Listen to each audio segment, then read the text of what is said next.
Hello everyone, very welcome to our channel online GS by Diwakar and this is Satyam Parmar. Friends, आज के session में अपन लोग देखेंगे teaching aptitude, जो कि पेपर फर्स्ट होता है। पेपर फर्स्ट की फर्स्ट ही यूनिट होती है जो पूछी जाती है यूजीसी नेट में। किसमें पूछी जाती है ये? यूजीसी नेट में। और ये जो नाम है इस यूनिट का, टीचिंग एप्टीट्यूड या फिर शिक्षण अभिक्षमता, आप इसको बोल सकते हैं टीचिंग एप्टीट्यूड। इसके जो क्वेश्चंस हैं इनको अपन लोग डिटेल में डिस्कस करने वाले हैं।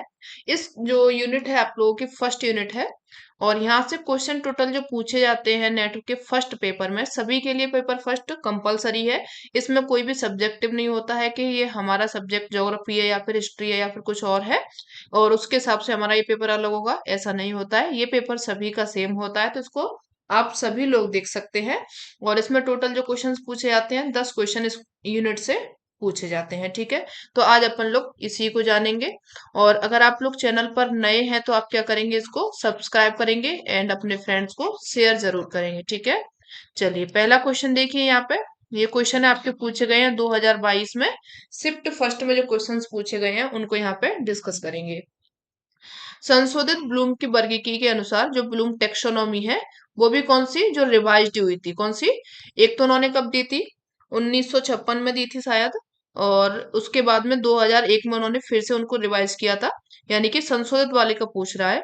उसके अनुसार निम्नलिखित में से किसे अधिगमकर्ता के लिए सर्वोत्तम माना जाता है, यानी कि सबसे जो पीक पे रखा था ब्लूम ने, वो किसको रखा था? यहाँ पे ये क्वेश्चन इसमें पूछा गया है। समझाना, अनुप्रयोग करना, विश्लेषण करना या फिर सृजन करना, यानी कि क्रिएट करना। क्या करना? क्रिएट करना।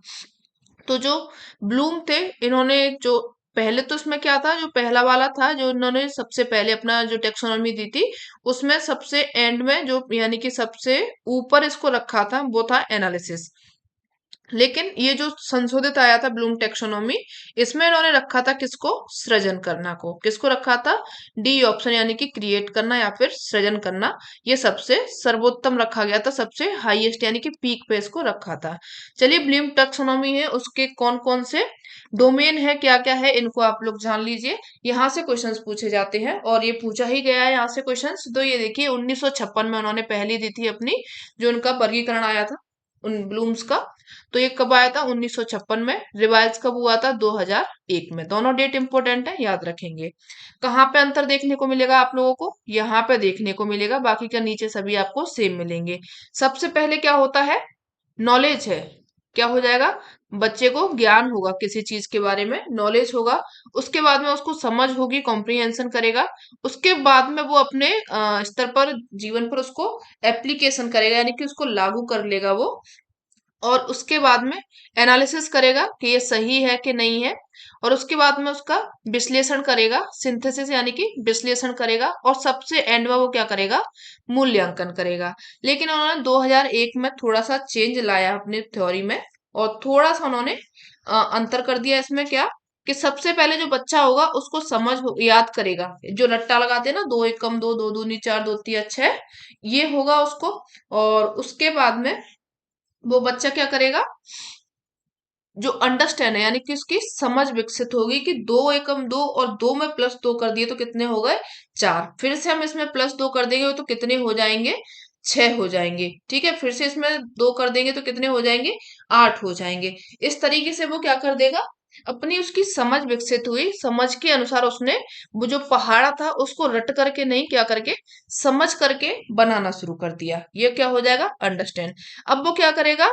कोई भी चीज है वहां पर लिखी हुई है या फिर रखी है, जैसे चार किताबें इधर रखी हुई हैं, इधर रखी हुई हैं, और दो इधर रखी हुई हैं किताबें। तो बच्चा क्या करेगा? चार तो ये हो गई, दो ये हो गई, चार और दो टोटल कितनी हो जाएंगे? छह हो जाएंगे। तो उसने क्या किया? अप्लाई किया। ठीक है, क्या कर दिया? अप्लाई किया। अब वो एनालिसिस करेगा, एनालाइज या फिर एनालिसिस, जिसको कि बोला जाता है क्या? विश्लेषण। ठीक है, विश्लेषण। ठीक है, जो विश्लेषण होता है इसमें क्या करता है बच्चा? चीजों को तोड़ तोड़ करके देखता है। ये तो उसने क्या किया? चार और दो, छह कर दिए। अब वो क्या करेगा, ऐसा करता हूँ कि इन तीन तीन किताबों को ऐसे रख देता हूँ, ये तीन रख दिए और ये इधर तीन रख दी, तो अब भी छह होंगे क्या? तो उसने तोड़ तोड़ करके देखा तो भी छह, फिर उसने दो दो के पेयर बना दिए इस तरीके से, दो दो के पेयर बन गए। अब दो दो के पेयर बने तो भी कितने बने, छह बने। तो ये क्या किया उसने, विश्लेषण करके देखा, फिर उसमें उसने दो का इंटू कर दिया तीन से, तो भी क्या हुआ, छह मिले उसको। तो ये क्या हो गया, उसने तरह तरह कैसे क्या करने करके देखा, विश्लेषण किया, चीजों को जोड़ तोड़ करके देखा, लेकिन उसका आंसर एक ही आया। तो ये क्या हो गया, उसका एनालिसिस हो गया। अब वो मूल्यांकन करता है किसी चीज को, यानी कि उसने ये देखा कि मैंने इतने सब ये सब डिवाइड कर करके या फिर जोड़ करके गुणा करके ये सब देखा, इसका जो आंसर आ रहा है वो एक ही हो रहा है, तो यानी कि मेरा जो क्वेश्चन है या फिर मेरी जो समझ है, मेरी जो पढ़ाई लिखाई जो कुछ भी है, वो मेरा क्या है, सही है। और उसके बाद में वो क्या करता है, क्रिएट करता है, या फिर वो जो एंड वाला स्तर होता है वो बच्चा बन करके तैयार है, उसकी जो समझ बूझ है वो एकदम रेडी है। ठीक है, तो जो ब्लूम टेक्सोनॉमी था उनके सबसे ऊपर में क्या रखा था, जो नया वाला था रिवाइज्ड वाला, उसमें उन्होंने क्रिएट को या फिर सृजन को रखा था। ठीक है, समझ गए? और भी है इनके बारे में, पूछा जाता है कि जो इन्होंने दिया था, तीन डोमेन दिए थे, जिसको कि जीवन के तीन पक्षों के आधार पर इन्होंने दिया हुआ था। यहाँ पे लिख देते हैं इनको, एक मिनट।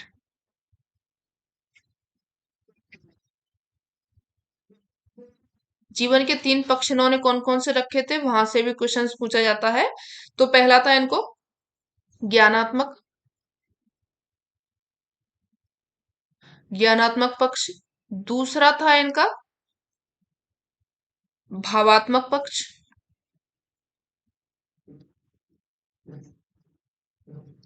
ठीक है, दूसरा कौन सा था इनका, भावनात्मक पक्ष हो जाएगा। और तीसरा इनका कौन सा था, क्रियात्मक। ये हो गए इनके क्या, तीनों पक्ष हो जाएंगे, जिसको कि आप लोग 3H के नाम से भी जानते हैं।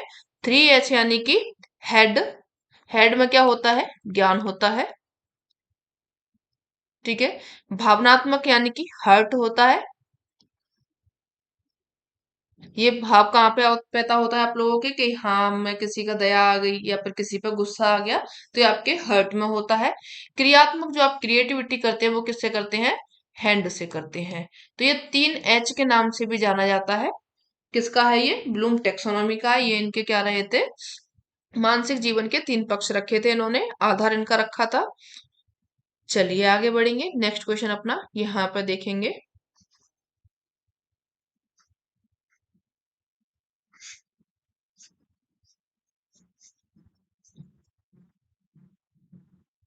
नेक्स्ट क्वेश्चन है कि निम्नलिखित में से कौन सी एक उत्तम प्रश्न पत्र की विशेषता नहीं है। कौन सा जो उत्तम यानी कि अच्छा प्रश्न पत्र, जो आपका क्वेश्चंस पेपर बनते हैं, जो आपके क्वेश्चंस पेपर बनते हैं, उनकी विशेषता क्या होनी चाहिए। वस्तुनिष्ठता, आप लोगों ने देखा होगा अभी आजकल जो पेपर देखने को मिल रहे हैं ज्यादातर, वो किस तरीके के ऑब्जेक्टिव टाइप के, यानी कि एक वस्तुनिष्ठता, उनकी सटीक आंसर उसमें होता है, जो बच्चा उसको एक ही टिक लगाएगा और वो आंसर उसका सही माना जाता है। तो ये तो इसका नहीं होगा, इसमें नहीं पूछा है, ये तो होता है, तो इसको आप लोग क्रॉस कर देंगे।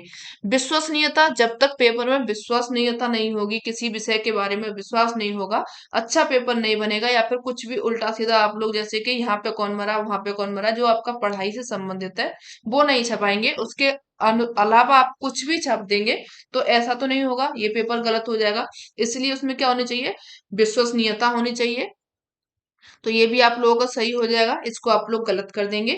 दूसरा इसमें विधि मान्यता है, विधि मान्यता बिल्कुल होनी चाहिए। कहीं ना कहीं से जैसे पेपर जो आपका सेंटर होता है या फिर स्कूल है कॉलेज है, वो भी कहीं ना कहीं से मान्यता प्राप्त किया हुआ होता है। इसी तरीके से पेपर्स जो होते हैं, जैसे बोर्ड के पेपर हो गए, या फिर आप लोगों के जो ग्रेजुएशन के या फिर नॉर्मल वाले जो भी जो पेपर होते हैं, वो भी कहीं ना कहीं से उनको मान्यता होनी चाहिए कि हाँ ये जो पेपर है इस स्कूल में ही नहीं सभी स्कूलों में सेम चलेंगे। क्यों चलेंगे, क्योंकि उनको मान्य किया हुआ है, विधि मान्यता है उनको। तो ये भी यहाँ पे सही हो जाएंगे, तो इसको भी आप लोग क्या करेंगे, व्यक्तिनिष्ठता। व्यक्तिनिष्ठता यानी कि सिर्फ मैं अपने अनुसार पेपर बनाऊंगी, कि जो मुझे आ रहा है उस तरीके का पेपर मैं बनाऊंगी। बच्चों को आ रहा है या फिर किसी और को आ रहा है या नहीं आ रहा, मुझे इससे कोई मतलब नहीं है, पेपर मुझको आना चाहिए, ऐसा नहीं होना चाहिए। तो यहाँ पे क्या नहीं होना चाहिए, जो विशेषता नहीं है वो क्या हो जाएगी, व्यक्ति निष्ठता हो जाएगी। बी ऑप्शन आप लोगों का करेक्ट हो जाएगा। ठीक है, चलिए आगे बढ़िए। नेक्स्ट क्वेश्चन देखिए। नीचे दो कथन दिए गए हैं, इनके आंसर आप लोगों को लगाने हैं। पहला इसमें कह रहा है कि जो स्वयं पोर्टल है, इस पर मूक्स का प्रयोग प्रत्येक सेमेस्टर में विद्यार्थियों के द्वारा 40% क्रेडिट अर्जित करने के लिए किया जाता है। कितना बता रहा है ये? यहाँ पे 40% बता रहा है, तो ये यहाँ पे सही बता रहा है। आगे कह रहा है कि जो स्वयं पोर्टल है, इस पर सभी जो मूक क्रेडिट आधारित मूक है, यानी कि ये आपका जो स्वयं पोर्टल है, इस पर सभी जो मूक्स होते हैं उनका क्रेडिट क्या बता रहा है ये? मूक ही बता रहा है, लेकिन मूक नहीं होता। यहाँ पे स्वयं पोर्टल अलग है और इसी का एक पोर्टल अलग से बना हुआ है जो कि मूक्स के नाम से न जाना जाता है, मूक। ठीक है, मैसिव ओपन ऑनलाइन कोर्सेज को बोला जाता है। तो आप लोगों का जो आर दिया गया है, आर तो गलत हो जाएगा और ए सही दिया गया है कि 40% जो क्रेडिट अर्जित करने का जो श्रेय जाता है वो किस पर है? मूक्स का है। ए सही है, यहाँ पे आर गलत हो जाएगा, सी ऑप्शन यहाँ पे करेक्ट हो जाएगा। चलिए, जो यहाँ से क्वेश्चन आप लोगों का बहुत ज्यादा पूछा जाता है कि स्वयं प्रभा क्या है, स्वयं पोर्टल क्या है और मूक्स क्या है, तो इसको अपन लोग थोड़ा थोड़ा सा जान लेते हैं कि क्या है मूक्स, क्या है स्वयं पोर्टल। देखिए, स्वयं क्या होता है, पहले तो इसकी फुल फॉर्म देखिए। इसकी फुल फॉर्म होती है study webs of active learning for young aspiring mind. देखिए, यहाँ पे एक्सपायरिंग ये दिया हुआ है, क्या दिया हुआ है? एस्पायरिंग दिया हुआ है। और माइंड्स यहीं पे आप लोगों को क्या कर देता है? वो कंफ्यूज कर देता है। इसको आप लोग थोड़ा सा नोट करके अच्छे से चलिएगा, क्योंकि यहाँ से क्वेश्चंस एक पूछा ही जाता है जो फुल फॉर्म होती है वहां से। ठीक है, और ये आजकल ट्रेंड में चल रहा है, तो ये ट्रेंडी है, इसीलिए इम्पोर्टेंट है। अब देखिए, इसमें क्या होता है, ये स्वयं में क्या होता है, ये कक्षा 9वीं से लेकर के, कौन सी क्लास से लेकर के? 9th से लेकर के जो पोस्ट ग्रेजुएशन यानी कि जो आपकी मास्टर्स होती है उस तक के छात्रों को मुफ्त यानी कि फ्री और गुणवत्ता पूर्वक ई लर्निंग यानी कि इंटरनेट के द्वारा ये शिक्षा प्रदान करता है। ये कौन करता है? स्वयं करता है। ये क्या है? यह अत्याधुनिक शिक्षा शास्त्र का पालन करके नवीनतम और उन्नत ऑडियो और विजुअल यानी कि दिखने वाली जो वीडियो होती है, जैसे अपन लोग वीडियो पढ़ते हैं, जैसे आप लोग भी पढ़ रहे हो अभी, ये तो सिर्फ चलो प्राइवेट टाइप में हो जाएगा, लेकिन जो ये आपको चैनल मिल जाएगा गवर्नमेंट का, ये कैसा होता है? ऑडियो भी होती है इसमें और साथ में आपको ये दिखता भी है, और मल्टीमीडिया का यहाँ पे उपयोग करके जो पाठ्यक्रम है वो वितरित किया जाता है, यानी कि आप लोगों को कंप्लीट पाठ्यक्रम भी मिल जाएगा। किसका? जो भी क्लास में आप 9वीं से लेकर के पोस्ट ग्रेजुएशन तक की में पढ़ाई कर रहे हैं उसका पाठ्यक्रम आप लोगों को मिल जाएगा, और साथ में उसके ऑडियो लेक्चर, वीडियो लेक्चर, और ये सभी आपको इंटरनेट के माध्यम से मिल जाएंगे। ठीक है, जो स्वयं है ई लर्निंग में कौशल विकास के लिए उच्च शिक्षा और कौशल क्षेत्र के जो पाठ्यक्रम है उन सभी विषय इसमें शामिल है, यानी कि इसमें क्या क्या है? हायर एजुकेशन इसमें शामिल है, और जो आपके कौशल क्षेत्र होते हैं, जो आपके क्रिएटिव क्षेत्र होते हैं, उनके लिए भी यहाँ पे पाठ्यक्रम दिए गए हैं, तो बच्चा वो भी कर सकता है। दिसंबर 2022 में जो अनुभवी शिक्षक थे उनके द्वारा 2000 से अधिक पाठ्यक्रमों की यहाँ पे पेशकश की गई थी, यानी कि जो अच्छे अच्छे टीचर्स होते हैं, गुणी जो शिक्षक हैं, उनके द्वारा ये जो स्वयं है चैनल है, और इस पर कितने 2000 से अधिक पाठ्यक्रमों इनको पढ़ाया गया है, आप लोग जाकर के देख सकते हैं। ये जो मंच पर है, मंच पर होस्ट किए गए जो पाठ्यक्रम होते हैं उनमें NPTEL, AICTE, UGC, NCERT, NIOS, IGNOU, IIMB, CES, NI triple TR जैसे 9 राष्ट्रीय समन्वयकों की मदद से क्यूरेट, निर्मित और वितरित ये किए जाते हैं। यहाँ से क्वेश्चंस पूछा जाता है कि कौन कौन है जो कि स्वयं पर अपनी स्टडी कराता है या फिर ये पाठ्यक्रम चलाता है, तो इनको आप लोग याद रखिएगा। यहाँ से क्वेश्चंस पूछा गया है 2022 में भी, शायद हो सकेगा कि आपका क्वेश्चन ये आगे मिल जाए। ठीक है, तो ये आप लोग नाम याद रखिएगा कौन कौन इसमें शामिल है। तो कौन कौन हो जाएगा? एनपीटीईएल हो जाएगा, एआईसीटी हो जाएगा, यूजीसी है, NCERT, NIOS, IGNOU, IIMB, CES and NITTR, ये सभी 9 राष्ट्रीय समन्वयक हो जाएंगे। ठीक है,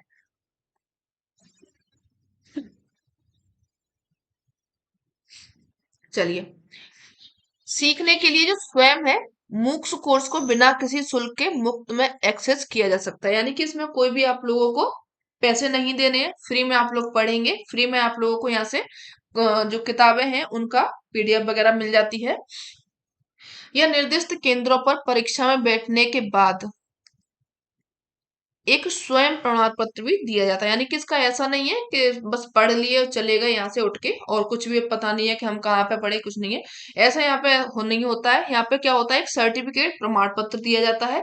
और परीक्षा में अगर नामांकन करना है, आप लोगों को अपना नाम लिखाना है कि हाँ हमें परीक्षा देनी है, तो इसमें एक छोटा सा वो रिजर्वेशन टाइप का होता है, फॉर्म टाइप का भरना होता है। तो यहाँ पे क्या होता है, छोटा सा शुल्क मिलता है, ज्यादा महंगा शुल्क नहीं होता है, वो आप लोग देख लीजिएगा ऑनलाइन में जाकर के कितना शुल्क लगता है अगर देना चाहो तो। ठीक है। स्वयं के उद्देश्य क्या है, उनके उद्देश्य देखिए।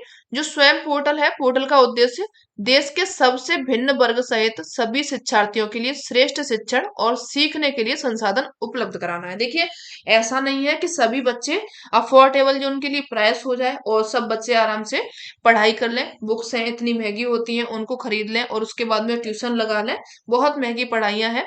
तो इसीलिए गवर्नमेंट ने क्या सोचा कि एक फ्री पोर्टल बनाया जाए, जिससे कि जो भिन्न भिन्न वर्ग के बच्चे हैं उनके लिए अलग अलग भाषा में, उनकी जो भी भाषा होती है उसमें उनको शिक्षण फ्री में प्रदान किया जाए। तो एक अच्छा कदम है, अच्छी पहल चली गई है ये। स्वयं मुक्त कोर्स का जो उद्देश्य है, उन छात्रों के बीच अंतर को कम करना है जो डिजिटल क्रांति से बाहर रह गए हैं और ज्ञान उद्योग में भाग लेने में असमर्थ हैं। यानी कि जो स्वयं मुक्त है, इसका उद्देश्य क्या है कि जो डिजिटल क्रांति यानी कि लड़ाई भड़ाई नहीं है, जो आज का इंटरनेट का जमाना चल रहा है, एआई का जो जमाना चल रहा है, इससे जो बच्चे वंचित रह गए हैं वो वंचित ना रहे, वो भी इसी जमाने में आए और इसी में शामिल हो, और यही वाली वो भी पढ़ाई करें, तो सब बच्चे क्या हो जाए, एक जैसे हो जाएं, सभी में समानता का भाव पैदा हो। स्वयं शिक्षा नीति के 3 सिद्धांत हैं, 3 सिद्धांत इंपोर्टेंट है। कौन कौन से हैं? पहुंच है, समानता है और गुणवत्ता है। ठीक है। यानी कि हर बच्चे तक पहुंच होनी चाहिए, हर गांव गांव तक, छोटे छोटे गांव तक, छोटे छोटे जो शहर, शहर छोटे नहीं होते हैं, जो आपके छोटे से छोटे गांव हैं, कस्बे हैं, वहां तक इसकी पहुंच होनी चाहिए। सभी बच्चों में क्या होनी चाहिए, समानता का गुण होना चाहिए। और जो स्टडी होनी चाहिए वो कैसी होनी चाहिए, गुणवत्ता पूर्व यहाँ पे शिक्षा आप लोगों को प्रदान की जाए। ये किसका उद्देश्य है, स्वयं मूक्स का है। ठीक है। चलिए आगे बढ़िए। स्वयं है, इसकी अप्रोच कहाँ तक है, पहुंच पहुंच कहाँ तक है, इसका दृष्टिकोण क्या है। तो जो स्वयं है, ये क्या प्रोवाइड कराता है अपन लोगों को, वीडियो लेक्चर देता है। इसके पहल के तहत सरकार का लक्ष्य उन सभी लोगों को मुक्त शिक्षा प्रदान करना है जिनमें वीडियो लेक्चर के माध्यम से इसकी आवश्यकता है। यानी कि ऐसा नहीं, बच्चे क्या करते हैं कि अगर उनको सिर्फ पीडीएफ पढ़ने को दे दी जाए या फिर ऑडियो लेक्चर दे दिया जाए कि गाने की तरह सुन लो, तो नहीं आता है। जब उनको टीचर का फेस दिखता है, उनके एक्सप्रेशंस दिखते हैं, तो थोड़ा सा ज्यादा समझ में आता है। तो ये भी क्या है, वीडियो का भी सही है। ये तथ्य विशेषज्ञ कंसल्टेंट द्वारा दिए जाएंगे और वे उच्च गुणवत्ता वाले होंगे। यानी कि जो वीडियो लेक्चर प्रोवाइड करा रहा है बच्चे को, वो कैसा होगा, आ, जो विशेषज्ञ होंगे, अच्छे पढ़े लिखे विशेषज्ञ होंगे, उनके द्वारा दिए जाएंगे और उच्च गुणवत्तापूर्ण वाले होंगे, जो कि पहले उसमें रखा ही गया था। विशेष रूप से तैयार की गई पठन सामग्री होगी, यानी कि जो बच्चों को प्रोवाइड कराई जाएगी, पीडीएफ वगैरह या फिर जो वीडियो लेक्चर्स के लिए जो बच्चे पढ़ते हैं, जैसे पीपीटी पीडीएफ अपन लोग यहाँ पे पढ़ रहे हैं, इसी तरीके की उनको प्रोवाइड कराई जाती है। आसानी से डाउनलोड करने योग्य होती है। प्रिंट करने योग्य ई सामग्री प्रदान की जाती है। ई सामग्री यानी कि इंटरनेट के द्वारा जो प्रदान की जाती है। और यह स्व पठन के माध्यम से सीखने और अटकल में मदद करेगा। यानी कि हिंदी और इंग्लिश, और साथ में जो भी बच्चे जिस भाषा से बिलोंग करते हैं उनके लिए उस भाषा में पीपीटी मिल जाती है। स्वयं मूल्यांकन परीक्षण, सीखने के उचित मूल्यांकन और प्रदर्शन की जांच के लिए पोर्टल नियमित परीक्षा और प्रश्नोत्तरी भी आयोजित करेगा। यानी कि बच्चे ने पढ़ लिया, ठीक है, वीडियो लेक्चर ले लिए, पीपीटी जो पीडीएफ मिली थी वो भी पढ़ लिए, अब क्या करेगा, बच्चे के लिए क्वेश्चन मिलने चाहिए। क्वेश्चन मिलेगा जिस तरीके से यहाँ पे आप लोगों ने क्विज किए होंगे, उसी तरीके से यहाँ पे क्विज होते हैं, बच्चा आंसर करेगा, उसका सही है या फिर गलत है वो बच्चा देख लेगा खुद और अपने गिन लेगा कि मेरे 10 में से कितने क्वेश्चन सही गए। तो इस तरीके से क्या होगा, यहाँ पे स्वयं मूल्यांकन भी कर लेगा। ऑनलाइन मंच चर्चा, यानी कि विषय से संबंधित जो सभी शंकाएं हैं, जो डाउट्स होते हैं बच्चे के, उनको दूर करने के साथ ही सीखना क्या हो जाता है, पूर्ण हो जाता है। यानी कि बच्चे ने 8 क्वेश्चन सही कर लिए, 2 क्वेश्चन उसके गलत हो गए। क्यों गलत हो गए उसको नहीं समझ में आया, तो अब वो क्या करेगा, एक ऑनलाइन मंच में, यानी कि जैसे आप लोगों ने जूम ऐप डाउनलोड किया जिसमें मीटिंग चलती है, उसी तरीके से इसमें भी कुछ डाउनलोड करना है। और वहां पे आप लोग क्या करेंगे, अपने डाउट्स को क्लियर कर लेंगे और इसके साथ में उनका जो सीखना हुआ वो क्या हो जाएगा, उनके डाउट क्लियर हो जाएंगे और उनका जो पढ़ाई है वो उस टॉपिक से कंप्लीट हो जाएगी। ठीक है, चलिए आगे बढ़िए। स्वयं है, स्वयं क्या होता है, स्वयं में मूक्स क्या है। ठीक है, मूक्स का जो फुल फॉर्म होता है मैसिव ओपन ऑनलाइन कोर्स होता है। क्या होता है इसका, पूछी जाती है, फुल फॉर्म इंपोर्टेंट है। 2008 में डेव कॉर्मियर द्वारा, किसके द्वारा, इसको डेव कॉर्मियर के द्वारा मूक शब्द इसको गढ़ा गया था। भारत में दो सार्वजनिक एमओ ओस यानी कि मूक्स प्लेटफॉर्म है, जिसमें कि एनपीटीईएल है और दूसरा कौन सा हो जाएगा, स्वयं हो जाएगा।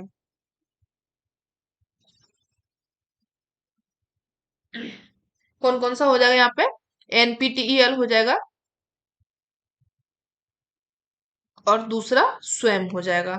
स्वयं मुक्स प्लेटफॉर्म को 2016 में अखिल भारतीय तकनीकी शिक्षा परिषद यानी कि एआईसीटीई द्वारा ऑनलाइन शिक्षण पाठ्यक्रमों की मेजबानी की सुविधा करने के लिए स्वदेशी रूप से विकसित किया गया था। किसके लिए किया गया था, इसको ऑनलाइन शिक्षा के लिए किया गया था। किसके द्वारा किया गया था, तो ये एआईसीटीई के द्वारा यानी कि जो अखिल भारतीय तकनीकी शिक्षा परिषद है, इसके द्वारा इसको विकसित किया गया या फिर शुरू किया गया।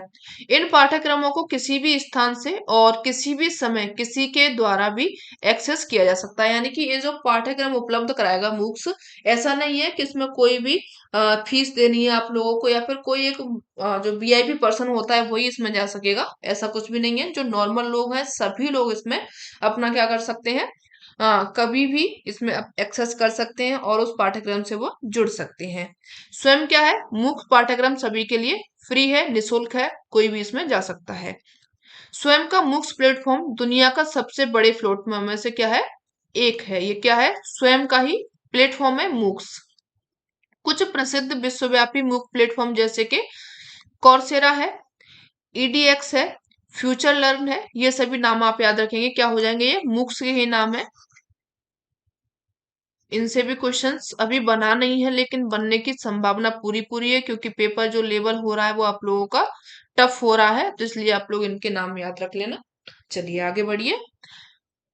एक और रह गए यहाँ पे, जो स्वयं है इसके फीचर्स क्या होते हैं, क्या क्या इसकी विशेषता है। वैसे तो अपन लोगों ने इसको देख लिया कि निशुल्क होता है।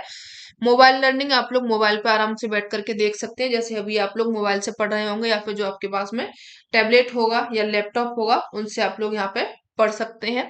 ऑडियो विजुअल कंटेंट आपको प्रोवाइड होता है, जैसे अभी आप लोग पढ़ ही रहे हैं, ये मुक्स का तो नहीं है लेकिन ये नॉर्मल वाला है, इसी तरीके से आप लोगों को मुक्स का मिल जाएगा। प्रमाण पत्र पाठ्यक्रम होता है, यहाँ मैं जो आपको पढ़ा रही हूँ उसका कोई प्रमाण पत्र नहीं मिलता है, जो आप लोग पेपर पास करके आओगे वही मेरे लिए क्या हो जाएगा, प्रमाण पत्र हो जाएगा। लेकिन ये आप लोगों को एक सर्टिफिकेट देता है परीक्षा होने के बाद में। ठीक है, डाउट सॉल्विंग होती है, जो भी आप लोगों के डाउट होंगे वो यहाँ पे सॉल्व किए जाएंगे। एक मीटिंग टाइप की रखी जाती है जो इसमें कि सभी बच्चे होते हैं और जो टीचर होता है उनसे आप लोग क्वेश्चंस कर पाएंगे और आपके डाउट क्लियर हो जाएंगे। गुणवत्ता आश्वासन होता है यहाँ पे कि जो आप लोगों को शिक्षण कराया जाएगा वो किसी न किसी अच्छे प्रोफेसर के द्वारा, अच्छे टीचर के द्वारा यहाँ पे कराया जाएगा, इसलिए वो शिक्षा कैसी होगी, गुणवत्तापूर्ण होगी। प्रोडक्ट प्लेटफॉर्म होगा, जो प्रोडक्ट है प्लेटफॉर्म कोर्स पूरा होने के बाद में सर्टिफिकेट प्रदान करेगा, जो कि अभी अपन लोगों ने देख ही लिया है। निःशुल्क होती है, कोई भी फीस यहाँ पे देनी नहीं होती है। क्रेडिट का हस्तांतरण होता है, जो यूजीसी है इन्होंने स्वयं के माध्यम से ऑनलाइन सीखने के पाठ्यक्रमों के लिए क्रेडिट फ्रेमवर्क यानी कि विनियमन 2016 को अधिसूचित किया है कि ताकि जो क्रेडिट है इसको अपने मूल संस्थानों से या फिर विश्वविद्यालयों में छात्र के शैक्षिक रिकॉर्ड में स्थानांतरित करने की अनुमति दी जा सके। चलिए आगे बढ़ेंगे। ये वही था जिसके बारे में अपन लोगों ने जाना है। एक और है स्वयं प्रभा, इसके बारे में भी क्वेश्चंस पूछे जाते हैं। ये क्या है, एक डीटीएच चैनल है, इसका समूह है ये स्वयं प्रभा का, जिसके बारे में थोड़ा सा अपन लोग जान लेते हैं, यहाँ से क्वेश्चंस पूछे जाते हैं। ये जो स्वयं प्रभा है ये क्या हो जाएगा, एक डीटीएच चैनलों का एक समूह हो जाएगा। कई सारे यहाँ पे शायद 34 चैनल चलते हैं इस पर। ये शुरू कब हुआ था, 2017 में ये शुरू किया गया था, दिसंबर 2017 में। ठीक है, एक मिनट। और अभी दिसंबर 2022 तक जो स्वयं प्रभा है इसकी पहल के तहत टोटल कितने चैनल हो चुके हैं? 34 चैनल इस पर चलाए जाते हैं। और ये जो चैनल होते हैं पूरे दिन चलते हैं, यानी कि 24 घंटे सातों दिन ये चलते रहते हैं। उच्च गुणवत्ता वाले होते हैं, शैक्षिक कार्यक्रम जो उनते हैं उनका ये प्रसारण करते हैं। ठीक है, अच्छे, यानी कि ये भी स्वयं का ही पार्ट है। इसरो का जो GSAT-15 उपग्रह है, स्वयं प्रभा ऐप एवं चैनलों का प्रसारण सुविधा प्रदान करता है। यानी कि क्वेश्चंस पूछा जाता है कि जो स्वयं प्रवाह है इसका प्रसारण किसके द्वारा किया जाता है? तो इसका जो प्रसारण है वो किया जाता है GSAT-15 के द्वारा। ये क्या है? एक उपग्रह है। हम्म, क्या हो जाएगा? ये एक उपग्रह है। और ये जो चैनल है इन पर सामग्री कार्यक्रम NPTEL, ICT और IIT, UGC, CEC, IGNOU, NCERT और जो NIOS है इनके द्वारा इस पर तैयार किए जाते हैं। वही जिन पर जो MOOCs के द्वारा हो रहे थे, MOOCs में इनके द्वारा कार्यक्रम चलाए जा रहे थे, उन्हीं के द्वारा स्वयं प्रभा पर भी चलाए जाते हैं। शिक्षार्थी क्या होता है? स्वयं प्रभा पर टीवी चैनलों को मुफ्त या फिर सशुल्क डिश सेवा स्वयं प्रभा ऐप पर देख सकते हैं। यानी कि जो टीवी आप लोग देखोगे, चैनल खोलोगे वहां पे, तो आप लोगों को मिल जाएंगे स्वयं प्रभा के चैनल है। और उन पर जो पढ़ाई होती है अलग अलग भाषा में कराई जाती है बच्चे की सुविधा के लिए। ये स्वयं प्रभा चैनल स्कूली शिक्षा, व्यावसायिक पाठ्यक्रम, कॉलेजी शिक्षा और इनके लिए पाठ्यक्रम आधारित सामग्री प्रदान करते हैं। यानी कि यहाँ पे कौन कौन सी पढ़ाई हो जाएगी? जो स्कूल वाली शिक्षा होती है 9 से लेकर के, उसको पढ़ सकता है बच्चा। व्यावसायिक पाठ्यक्रम हो सकता है, का जो कॉलेज वाला होता है वो भी यहाँ पे चल सकता है। तो यहाँ पे वही 9 से लेकर के PG तक ये वाली यहाँ पे पढ़ाई कराई जाती है। ठीक है, आगे वे IIT, नीट आदि जैसी प्रतियोगी परीक्षाओं की तैयारी करने वाले छात्रों के लिए पाठ्यक्रम भी प्रसारित करते हैं। यानी कि जो कोई बच्चा है, अफोर्डेबल उसकी प्राइस नहीं होती है, जो IIT वगैरह होती है, नीट वगैरह होती है, तो इनके लिए भी यहाँ पर तैयारी कराई जाती है। आप लोग जाकर के देख सकते हैं। ये कई भाषाओं में, जैसे कि अंग्रेजी हो गई, हिंदी है, उर्दू है, फ्रेंच है, जर्मन है, रूसी है, स्पेनिश है और भी कई जो विदेशी भाषाएं हैं, इनमें इसके कार्यक्रम चलाए जाते हैं। तो काफी अच्छा प्लेटफॉर्म है, आप लोग जाकर के देख सकते हैं अगर आप लोग क्या कर रहे हैं, नहीं देख पा रहे हैं। ठीक है, फीस वगैरह है जो आप लोग नहीं दे पा रहे हैं, तो आप इसमें जाकर के देख सकते हैं। चलिए नेक्स्ट क्वेश्चन देखिए यहाँ पे। शिक्षण का गत्यात्मक उपागम से अभिप्रेरित है कौन है? यहाँ पे शिक्षण व्याख्यान आधारित होना, गत्यागत गत्यात्मक पूछा गया है इसमें। शिक्षण का ऊर्जावान होना, या फिर शिक्षक को विद्यार्थी के साथ में मित्रवत और उनके अनुकूल होना, या फिर विद्यार्थी को कार्यकलाप के माध्यम से सीखना। यहाँ पे क्या बोला गया है? गत्यात्मक, यानी कि डायनामिक होना चाहिए। शिक्षण कैसा होना चाहिए? डायनामिक होना चाहिए। व्याख्यान आधारित होगा तो ये किसका हो जाएगा? शिक्षण का। शिक्षक करेगा ना व्याख्या, तो इसमें क्या हो जाएगा? ये शिक्षक के लिए तो ठीक है, बच्चे के लिए भी ठीक है, लेकिन ये डायनामिक नहीं है। शिक्षक को ऊर्जावान होना चाहिए, ये भी सही हो जाएगा। और जो शिक्षक को विद्यार्थी के साथ में मित्रवत और उनके अनुकूल रहना चाहिए, ये सही है, लेकिन गत्यात्मक नहीं होता है। जो विद्यार्थी होते हैं उनको क्या करना चाहिए? कार्यकलाप के माध्यम से सीखना चाहिए। यानी कि वो तरह तरह के कार्य करेंगे, गलती करेंगे, सुधारेंगे, फिर उसको समझ में आएगा कि किस तरीके से हमने गलती की और इसमें क्या सुधार चाहिए। तो ये क्या हो जाएगा? उसने कई सारी गतियां की और गतियों के हिसाब से उसने सीखा, तो क्या हो जाएगा इसका? ये गत्यात्मक उपागम का स्रोत हो जाएगा। विद्यार्थी को कार्यकलाप के माध्यम से सीखना चाहिए। डी ऑप्शन आप लोगों को क्या हो जाएगा? करेक्ट हो जाएगा। चलिए आगे बढ़िए। नेक्स्ट क्वेश्चन देखिए यहाँ पे। सूची 1 को सूची 2 से मिलाना है। इनमें कौन कौन से सही हो जाएंगे? कुछ अवधारणाएं दी गई हैं और उनके प्रतिपादक दिए गए हैं। किस कौन से प्रतिपादक के द्वारा कौन सी अवधारणा दी गई है?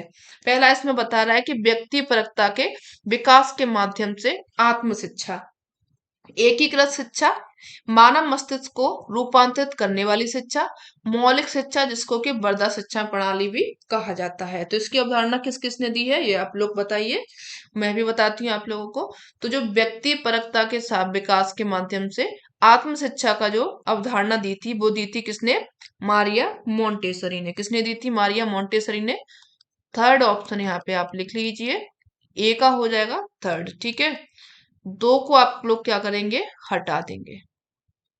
आगे जो एकीकृत शिक्षा है, इसकी अवधारणा दी गई थी अरविंदो घोष के द्वारा। यहाँ पे फर्स्ट में दिया गया है अरविंदो घोष।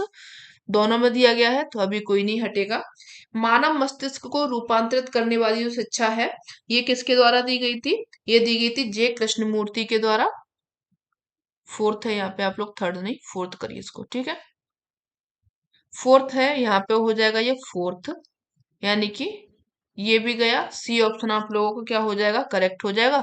मौलिक शिक्षा जिसको कि वर्धा शिक्षा प्रणाली के नाम से भी जाना जाता है, तो ये किसने दी थी? वर्धा आप लोग सभी जानते होंगे, महात्मा गांधी के द्वारा दी गई थी। अगर इस हिसाब से करते तो आप लोगों का यहाँ से करेक्ट हो जाता, मैंने ही निगाह नहीं की। चलिए सी ऑप्शन करेक्ट हो गया। आगे बढ़ते हैं, नेक्स्ट क्वेश्चन देखिए। मुक्त स्रोत जो स्रोत प्लेटफॉर्म है किसका उपयोग करता है करते हुए आईआईटी बॉम्बे द्वारा विकसित। आईआईटी बॉम्बे एक गैर लाभकारी एमओओ यानी कि मूक प्लेटफॉर्म है। कौन सा हो जाएगा? जुमला है, सकाई है, द्रुपल है या फिर ओपन ईडीएक्स है? बताइए आप लोग कौन सा हो जाएगा? तो इसका जो ऑप्शन सही हो जाएगा ओपन ईडीएक्स हो जाएगा, डी ऑप्शन करेक्ट हो जाएगा, ठीक है। चलिए आगे बढ़ते हैं। मुक्त स्रोत जो स्रोत प्लेटफॉर्म है कोर्स बिल्डर जिस पर एनपीटीईएल पाठ्यक्रमों को संचालित किया जाता है किसके द्वारा बनाया गया था? माइक्रोसॉफ्ट के द्वारा, गूगल के द्वारा, ओरेकल के द्वारा या फिर विप्रो के द्वारा? तो ये जो बनाया गया था मुक्त स्रोत का जो प्लेटफॉर्म है, आप लोगों को कहाँ पर देखने को मिलेगा? मुक्स वगैरह ये सभी आप लोगों को गूगल पर देखने को मिलेगा। गूगल के द्वारा इसको बनाया गया है। बी ऑप्शन करेक्ट हो जाएगा, बाकी के सभी गलत हो जाएंगे, ठीक है। चलिए आगे बढ़िए। विद्यार्थी केंद्रित शिक्षण वातावरण में शिक्षक कैसा होना चाहिए? यानी कि जहाँ पे विद्यार्थी को केंद्र में रखा जाए और शिक्षक उसमें कैसा होना चाहिए? शिक्षक मानते हैं कि सभी विद्यार्थी विशिष्ट हैं और इसलिए वे विभिन्न शिक्षण शैली का प्रयोग करते हैं। दूसरा कह रहा है कि संरचना व दिशा प्रदान करते हैं, संरचना व दिशा प्रदान नहीं करते हैं, ऐसा गलत हो जाएगा। विद्यार्थी केंद्रित शिक्षा में शिक्षक केंद्रित में भी नहीं होना चाहिए और विद्यार्थी केंद्रित में भी नहीं होना चाहिए, तो दोनों तरफ से गलत हो जाएगा। निर्णय करते हैं कि शिक्षार्थी कैसे व क्या सीखेंगे, ये नहीं होगा इसमें। शिक्षार्थियों के निर्णय लेने की प्रक्रिया को सुगम नहीं बनाते हैं, ऐसा नहीं होता है। अगर जो विद्यार्थी केंद्रित शिक्षण चल रहा है तो इसमें विद्यार्थी को जो निर्णय लेने की प्रक्रिया है उसको तो सुगम ही बनाया जाएगा, उसी को मेन रखा जाएगा, विद्यार्थी को, शिक्षक को नहीं रखा जाएगा। तो यहाँ पे क्या आप लोगों का ऑप्शन सही होगा? ए हो जाएगा कि वे मानते हैं कि सभी जो शिक्षार्थी हैं विशिष्ट है, यानी कि सब अनेक हैं और एक की अलग अलग है लेकिन कुछ ना कुछ उनमें यूनिक है और इसलिए वे विभिन्न शिक्षण शैली का प्रयोग करते हैं। इसलिए वो क्या करते हैं, जैसे आपने एक बच्चे को पढ़ाया, उसको आप लोगों ने क्या किया, सिंपल आपने उसको 2 का पहाड़ा याद करा दिया, ठीक है। एक ने याद कर लिया कितने? 5 मिनट में, और एक को टाइम लग गया कितना? 1 दिन का। तो इनमें थोड़ी कहीं ना कहीं अंतर है, माइंड में देखने को मिलता है। इसकी कुछ अलग विशिष्टता होगी, इसने पहाड़ा जल्दी याद कर लिया तो ये क्या करेगा, कोई हिंदी की कविता वगैरह होगी इसको शायद वो जल्दी याद कर ले या फिर इंग्लिश को अच्छे से याद कर ले। कोई गणित में वीक होता है तो कोई इंग्लिश में वीक होता है। तो हर एक जो विद्यार्थी होता है वो कहीं ना कहीं विशिष्ट होता है। उसको आप लोगों को क्या करना है, उसको निराश नहीं करना है, उसको सराहना है और उसको थोड़ा सा थपकी देनी है, जो आपको सीरियल वाली थपकी थी वो वाली देनी है, और बच्चा क्या करेगा, आगे बढ़ता जाएगा। यहाँ पे ऑप्शन कौन सा सही हो जाएगा आप लोगों का? ए है। ए ऑप्शन करेक्ट है, बाकी के सभी गलत हो जाएंगे, ठीक है। चलिए नेक्स्ट क्वेश्चन देखिए। ये आगे कोलबर्ग जी, इनका नैतिक विकास का सिद्धांत है, इनमें से निम्नलिखित अवस्थाएं समाविष्ट हैं। कौन कौन सी अवस्था इन्होंने मानी थी उसको यहाँ पे बताया गया है। कौन कौन सी अवस्थाएं थी जो कि कोहलवर्ग के द्वारा दी गई थी? आज्ञा पालन अभिमुखीकरण होना चाहिए, बौद्धिक निरोगिता, पारितोषिक विनियम होना चाहिए, कानून एवं व्यवस्था होनी चाहिए, सामाजिक संविदा या फिर, हाँ A B C D E दी गई है। तो इसमें कौन कौन सी होनी चाहिए ये पूछा गया है। तो बच्चे में आज्ञा पालन का होता है, ये भी सही हो जाएगा। बौद्धिक निरोगिता, निरोगिता नहीं होती है, बौद्धिक योग्यता होती है, तो ये नहीं होगा इसमें। पारितोषिक विनिमय में होता है, ये सही हो जाएगा। कानून और व्यवस्था अभिमुखीकरण होता है, बच्चे को डर होता है, ये भी सही हो जाएगा। सामाजिक संविदा हो जाएगी यानी कि अभिमुखीकरण हो जाएगा, तो ये भी आप लोगों का सही हो जाएगा। बी नहीं है, बी जिसमें नहीं होगा वही हो जाएगा, बी ऑप्शन आपका करेक्ट हो जाएगा। चलिए इनके सिद्धांत को देख लीजिए, इंपोर्टेंट है। ये कोलबर्ग जी हैं, कभी आपको सपने में मिल जाए तो इनको पहचान लेना कि ये कोलबर्ग है, हमने पढ़े हुए हैं। चलिए इनके बारे में जानिए। इनके जो सिद्धांत है, इसका नाम याद रखिएगा, कौन सा सिद्धांत इन्होंने दिया था? नैतिक विकास का इन्होंने सिद्धांत दिया था, मोरल डेवलपमेंट। ठीक है, चलिए इनके बारे में जाने। जो कोलबर्ग है, इनकी जीवनी देख लीजिए, क्या इनकी जीवनी थी, कहाँ के रहे थे। कभी अगर पूछ लिया जाए सीटेट वगैरह में तो आप लोग इसको लगा देना, टेट में या फिर सीटेट में, या फिर आपके जो सुपर टेट वगैरह कहीं पे होने वाला है, नेट में तो नहीं पूछा जाएगा। तो ये पूछा जाता है कि कहाँ के रहे थे, तो ये ब्रॉक्सविले के रहे थे, न्यूयॉर्क में है ये, जो कि कहाँ पर, संयुक्त राज्य अमेरिका में है। 25 अक्टूबर 1927 को इनको जन्म हुआ, और मर गए कब, मृत्यु हुई इनकी 1987 को। ठीक है, ये अमेरिका में एक मनोवैज्ञानिक रहे थे। कौन थे ये? मनोवैज्ञानिक थे, जिनका नैतिक विकास के चरण में बहुत प्रसिद्ध है, यानी कि क्या दिया था इन्होंने, नैतिक विकास का अवधारणा दी हुई थी। शिकागो विश्वविद्यालय में मनोविज्ञान विभाग में, तथा हार्वर्ड जो विश्वविद्यालय है, इसमें ग्रेजुएट स्कूल में ये प्रोफेसर रहे थे। अच्छे खासे रहे थे इंसान, इसीलिए तो अपनी थ्योरीज लिख करके गए हैं और आज अपन लोग पढ़ रहे हैं। ठीक है, देखिए क्या दिया था इन्होंने, जो नैतिक कोलबर्ग है, इनका जो नैतिक विकास का सिद्धांत है, इन्होंने पियाजे के द्वारा जो सिद्धांत दिया था नैतिक विकास से संबंधित, उनके विचारों को विस्तृत किया और तार्किक चिंतन किया। उन्हीं के जो विचार थे, 3 स्तर इन्होंने रखे थे, जिनमें से प्रत्येक के क्या है, कुछ सोपान दिए गए थे, और उनके रूप में नैतिक विकास के सिद्धांत को प्रस्तुत किया। यानी कि इन्होंने कितने स्तर रखे थे? 3 स्तर रखे थे। 10 वर्ष से 16 वर्ष की आयु, कितने? 10 वर्ष से लेकर के 16 वर्ष की आयु के बालक के सम्मुख कहानियों के रूप में जो नैतिक दुविधाएं आती हैं, जो बच्चे हैं उनके अंदर जो मोरल डिलेमास होते हैं, उनको इन्होंने प्रस्तुत किया था। कि उस टाइम में जो 10 से लेकर के 16 साल तक का बच्चा होता है, उसके दिमाग में कितनी भ्रांतियां चलती हैं, कितनी उसके टक्कर लड़ाइयां जो चलती हैं, उसको इन्होंने प्रस्तुत किया था। इन दुविधाओं पर आधारित जो साक्षात्कार लिए उन्होंने, यानी कि उनका एक बच्चे को सामने खड़ा किया और उनके अलग अलग विचार सुने। इन कहानियों में नियमों या फिर बड़ों के निर्देश पालन से संबंधित अनेक नैतिक दुविधाएं प्रस्तुत की गई। इन साक्षात्कारों से प्राप्त सूचनाओं के विश्लेषण से कोलबर्ग ने नैतिक विकास के 3 प्रमुख स्तर रखे थे, और 6 हैं, यहाँ पे 7 नहीं होंगे, 6 होंगे। ठीक है, 6 सोपान इन्होंने बताए। अब 6 सोपान और ये 3 स्तर कौन कौन से हैं, इनको देख लेते हैं। यहाँ पे स्तर लिखे गए हैं, यहाँ पे उनके लेवल्स यहाँ लिखे गए हैं, यानी कि सोपान्स लिखे गए हैं। पहला यहाँ पे पूर्व परंपरागत स्तर हो जाएगा, जो कि प्री कन्वेंशनल लेवल इसको बोला जाता है। दूसरा यहाँ पे परंपरागत स्तर हो जाएगा, जिसको कि कन्वेंशनल लेवल बोला जाता है।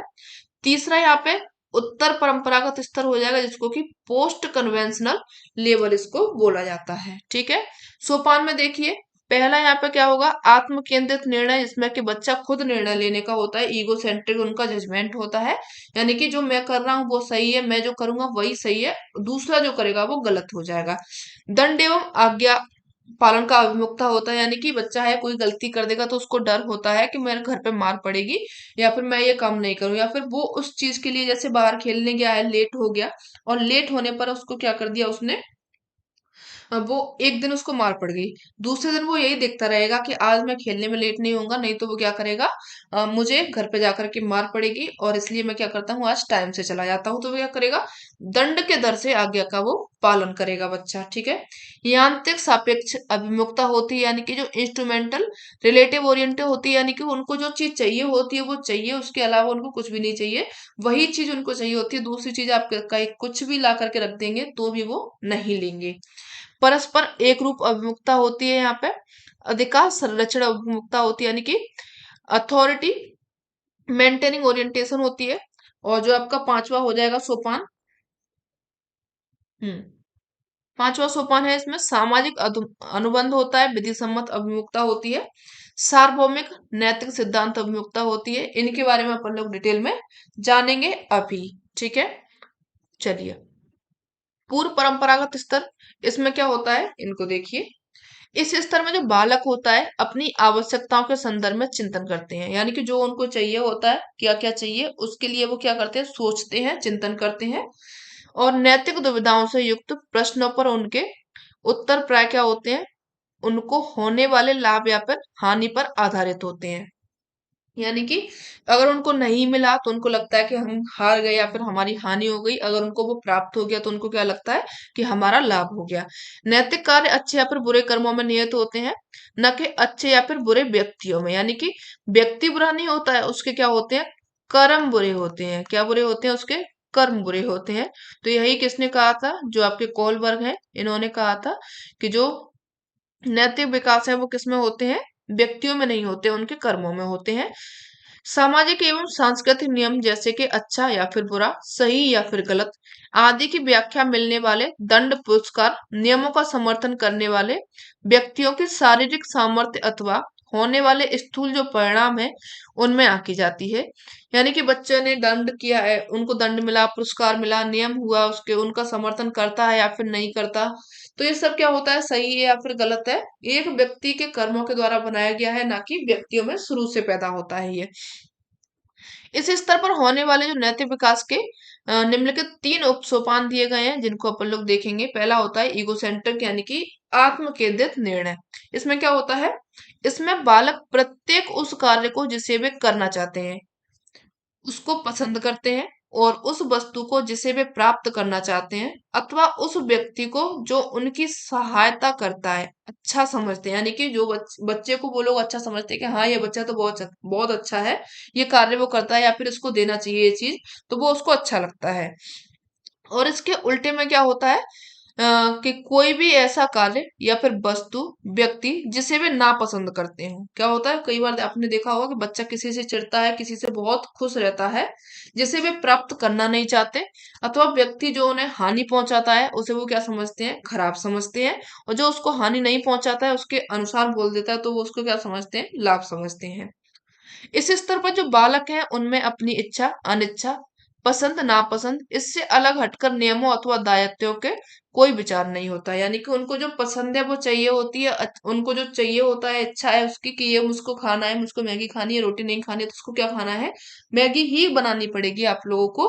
वो बच्चा क्या करेगा, रोटी नहीं खाएगा। तो ये क्या हो गया, उसको पसंद नापसंद हो गई, इच्छा हो गई उसकी। तो ये क्या हो जाता है, यहाँ पे आत्म केंद्रित निर्णय हो जाता है।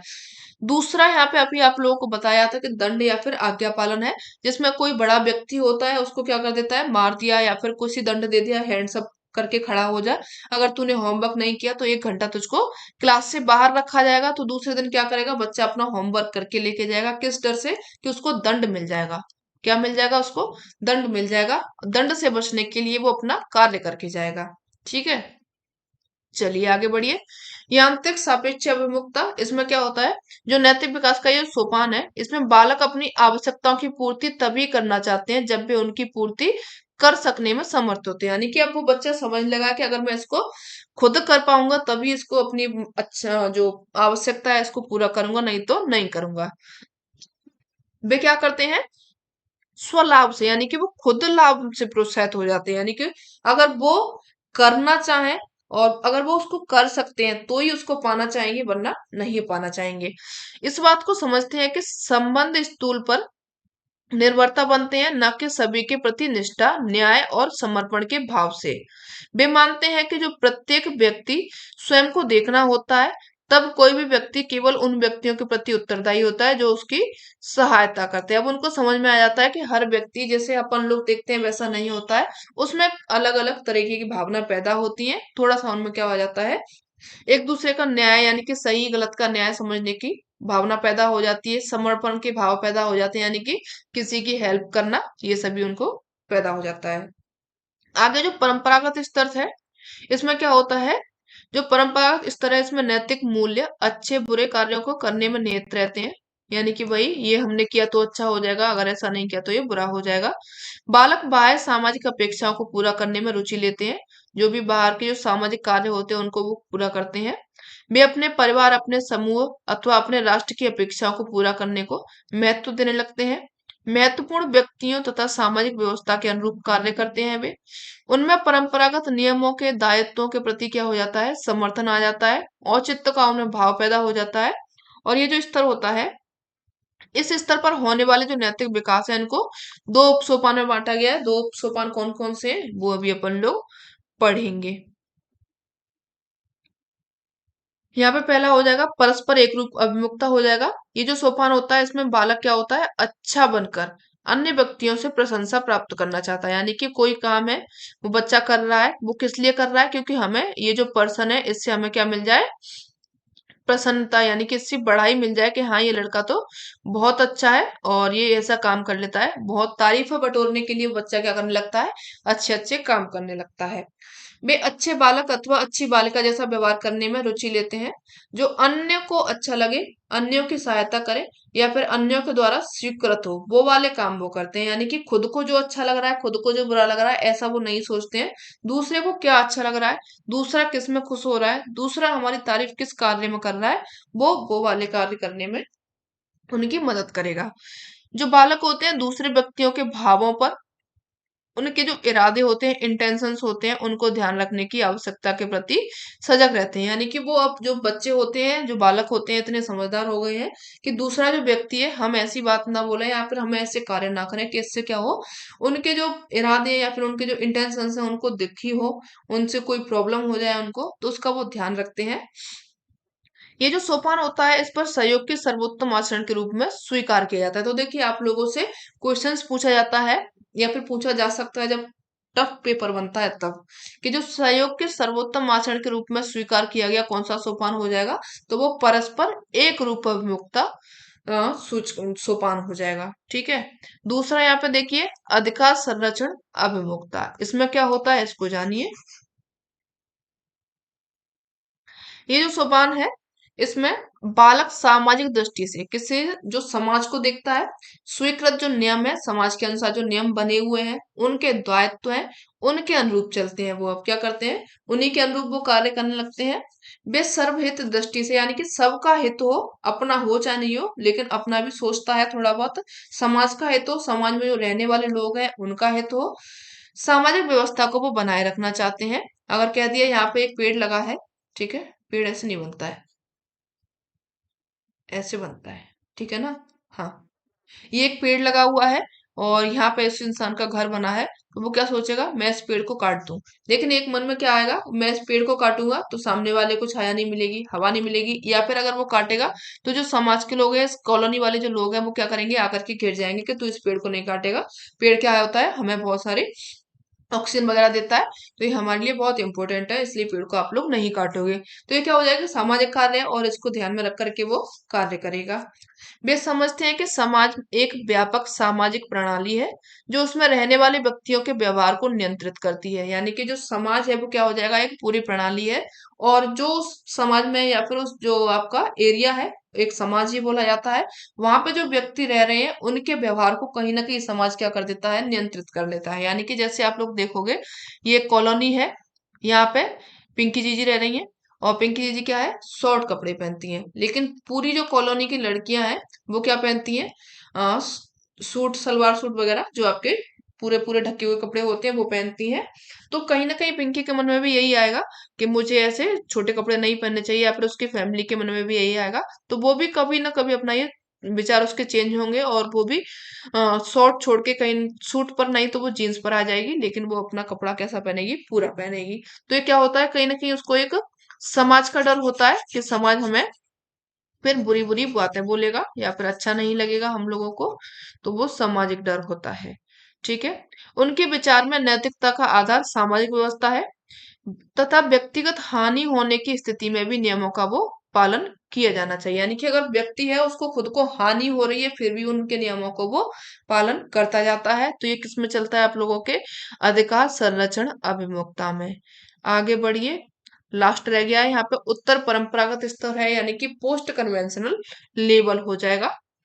ये तृतीय या फिर सर्वोच्च स्तर का होता है जिस पर बालक उन नैतिक मूल्यों या फिर नैतिक सिद्धांतों को परिभाषित करने में स्पष्ट प्रयास करने लगते हैं जिनकी सामाजिक दृष्टि से क्या होती है, वैधता या फिर उपयोगिता होती है, जो परंपरागत मूल्यों, नियमों या फिर सिद्धांतों से भिन्न हो सकते हैं। उनमें स्वनिर्धारित नैतिक सिद्धांतों के प्रति निष्ठा, अनुसरण करने की भावना पैदा होती है उनमें। नैतिक मूल्य वस्तुतः उभयनिष्ठ मानदंड, अधिकार और जो कर्तव्य होते हैं उनकी पूर्ति में नियत माने जाते हैं। यानी कि क्या उसके अधिकार हैं, उनके मानदंड क्या होते हैं, ये सभी पूरे होने चाहिए। इस स्तर पर होने वाले नैतिक विकास को दो सोपानों में बांटा गया है। दो सोपान कौन कौन से हैं उनको भी आप लोग देख लीजिए। यहाँ पे पहला यहाँ पे सामाजिक अनुबंध विधि सम्मत अभिमुखता है। इसमें क्या होता है, इस सोपान के अंतर्गत जो उचित कार्य होते हैं उनको आलोचनात्मक ढंग से परख कर समस्त समुदाय के द्वारा स्वीकृत किए गए सामान्य व्यक्तिगत अधिकारों व मानदंडों के रूप में परिभाषित करने की प्रवृत्ति आ जाती है। यानी कि कोई कार्य हम कर रहे हैं तो उसको क्या करेंगे, समुदाय में बैठेंगे, चार लोग इकट्ठे बैठेंगे, चार लोग बैठ करके आपस में बातें करेंगे, वो सही है या फिर नहीं सही है, गलत है तो उसको छोड़ेंगे, सही है तो उसको कैसे करना चाहिए, उसका इम्प्लीमेंटेशन कैसे होना चाहिए, इसकी प्रवृत्ति इसमें आ जाती है। व्यक्तिगत मूल्यों विचारों को सापेक्षित के प्रति जागरूकता के फलस्वरूप आम सहमति पर पहुंचने के लिए कार्यरत नियमों यानी कि जो आपके प्रोसीड्यूरल जो रूल्स होते हैं इन पर बल दिया जाने लगता है। समाज की आम सहमति क्या है, यानी कि वो समाज इससे इच्छुक है या फिर नहीं है, इसको देखा जाता है। इसके अलावा सामाजिक उपयोगिता, उनके तार्किक विचार विमर्श यानी कि जो आपके जो तार्किक विचार होते हैं समाज के, उनको सोचा जाता है।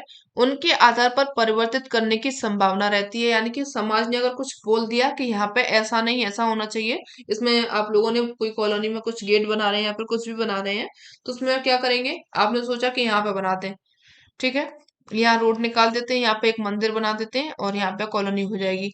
लेकिन जब सभी लोगों से बात की गई तो उनने एक ने मिलकर के सलाह ली सभी लोगों ने कि मंदिर साइड में नहीं बीच में होना चाहिए, तो क्या होगा, समाज का माना जाएगा और वो मंदिर जो है वो कहाँ पे बन जाएगा, बीच में बन जाएगा। तो इसमें क्या होता है, समाज को थोड़ा सा ऊपर रखा जाता है।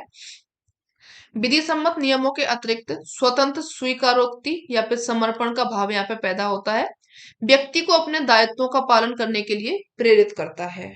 ठीक है, लास्ट देखिए यहाँ का जो सार्वभौमिक नैतिक सिद्धांत अभिमुखता है, इसमें क्या होता है, ये जो सोपान है इसमें व्यक्ति उचित अनुचित का निर्णय ऐसे स्वनिर्धारण नैतिक सिद्धांतों के आधार पर करता है जो तार्किक व्यापकता, सार्वभौमिकता एवं एकरूपता इससे ये युक्त होते हैं।